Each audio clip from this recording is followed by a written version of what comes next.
Test ক্রিকেটে অন্যান্য এক মাইলফলকের সামনে দাঁড়িয়ে মুশফিকুর রহিম।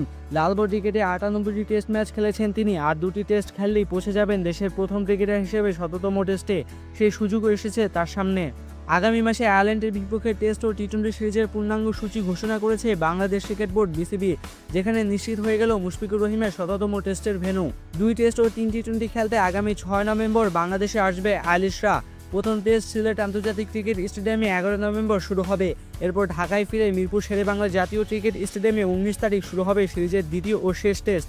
সব ঠিক থাকলে সেটি হবে মুশফিকের ১৭তম টেস্ট। এখন পর্যন্ত ৯৮ টেস্টে ১২ সেঞ্চুরি ও ২৭ ফিফটি সৌজন্যে ৩৮.১০ গড়ে ৬,৩২৮ রান করেছেন ৩৮ বছর বয়সী এই ব্যাটার। এটি হবে বাংলাদেশ ও আয়ারল্যান্ডের প্রথম পূর্ণাঙ্গ সিরিজ। এর আগে ২০২৩ সালে এপ্রিলে মিরপুরে একমাত্র টেস্টে মুখোমুখি হয়েছিল দুই দল, যেখানে ৭ উইকেটে জিতেছিল স্বাগতিকরা। টেস্ট সিরিজ শেষে চট্টগ্রামে চলে যাবে দুই দল।